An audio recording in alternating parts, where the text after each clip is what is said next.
Welcome to Thought in Motion, a series dedicated to the seminars of psychoanalyst Jacques Lacan. Today's video is on Lecture 19 in Seminar 1, entitled The Creative Function of Speech. If you enjoy this video, please consider liking it, sharing it, and subscribing to my channel. In this video, I ask the following questions. 1. What is speech? 2. What does it mean for the concept to be the time of the thing? And 3, what is transference in light of the understanding of speech presented here? In this lecture, Lacan distinguishes between speech and the sounds made by animals, whose activity may be in many circumstances a mechanical movement. Speech, in contrast, seeks to gain recognition. One aims to have it understood as speech and for it to be believed. So it uniquely distinguishes itself from other sounds in that it requires the other. He offers the example of Odysseus's men, who in Book 10 of the Odyssey are turned into swine by the sorceress Circe. These men now reside in an ambiguous space between human and animal as their grunts continue to seek recognition.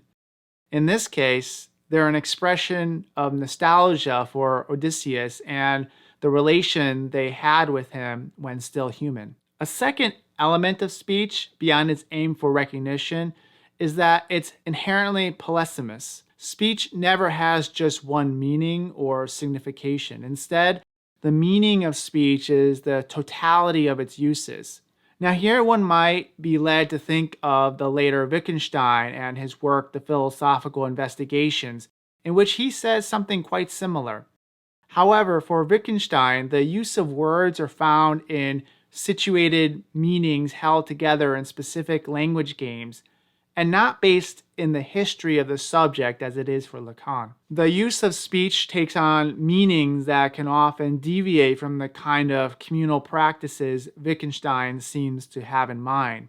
One way to think of this difference is in terms of the creative function of speech, in which present words take on significations that find their origin in the past. This is the metaphorical character of speech, which Lacan understands as not primarily about making comparisons, but in creating a new order of being and linking the meanings of the unspoken past to the meanings of presently spoken words, drawing connections in ways that are not necessarily obvious. The creative function of speech is to deploy metaphor to create resonances among these meanings. The multiplicity of meanings all point toward a beyond of speech.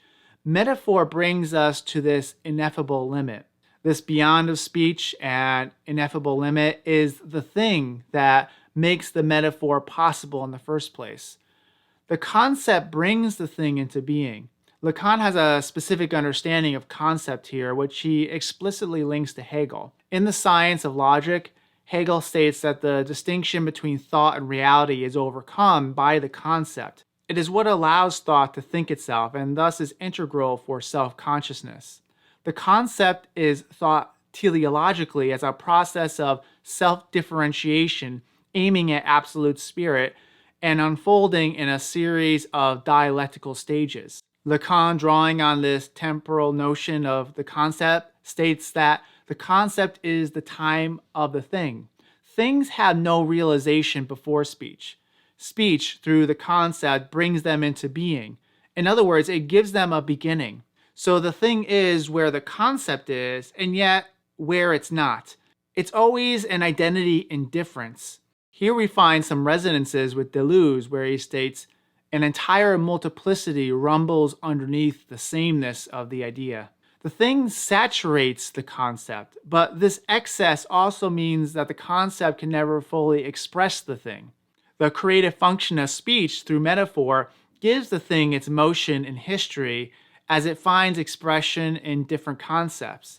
The notion of motion is important here because time is motion. The passing of time is not essentially what's measured on a clock, but it's the encounter with change. As such, Lacan states that this allows us to understand Heraclitus's notion of the flux and that famous expression that you cannot step in the same river twice. Here, the river is the thing, and the stepping in the river is the concept. Another way of saying this is that speech always has a diachronic dimension and is not merely synchronic. Diachrony is the change of meaning of words over time. And this is where Lacan differs from Saussure's linguistics. Saussure was concerned with how different signifiers simultaneously function in relation to each other within a system of language. Lacan brings Saussure's linguistics into conversation with the Hegelian notion of dialectical history. So what does this mean for the unconscious? In his work, The Ego and the Id, Freud states that in the id, there is nothing corresponding to the idea of time, no recognition of the passage of time, and no alteration of mental processes by the passage of time. If we recall from a previous video, Lacan appears to equate the id with the subject. The unconscious is like the concept, which is not in time, but creates time. It's time itself. Now, it's not entirely clear to me, based on this lecture alone, how this is the case when concepts shift over time, and so would it not mean that the unconscious is in some way in motion? And so while it gives time to the thing, it's also in time to the degree the subject can be repositioned vis-a-vis the thing through new concepts. I'm making an assumption here that the unconscious is linguistic rather than it being equated with the thing here, because the thing itself doesn't have time until it enters into the concept.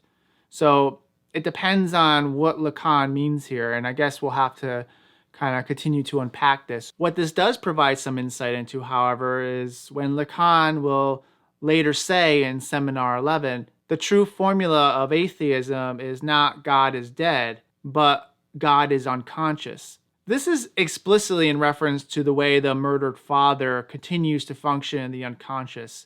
So we don't want to overinterpret this too much, but we know that Lacan was also well read in Augustine, something that will be made evident as we enter into the next lecture.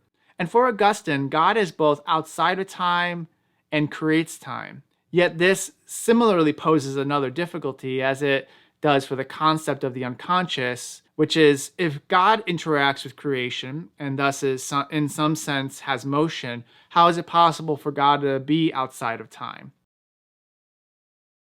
Let us take up the final question for today.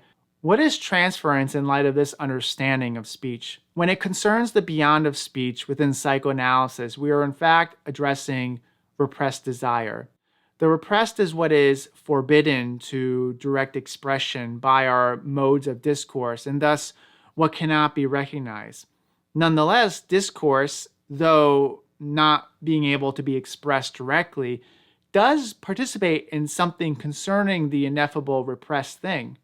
Lacan deploys the term interlineation to describe this participation. Interlineation is commonly used as a legal term to describe the insertion of new language into previously written language, such as one would find in a contract. It's a sort of an amendment to the text.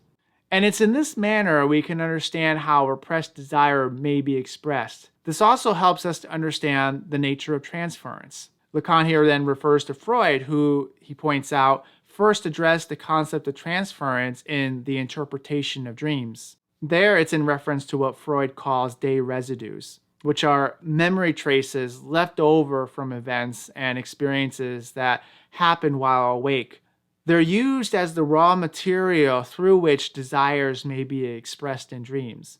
These leftovers are emptied of their meaning and divested of their desire that they may have had in waking life, becoming kind of like empty containers that can now be appropriated for other purposes.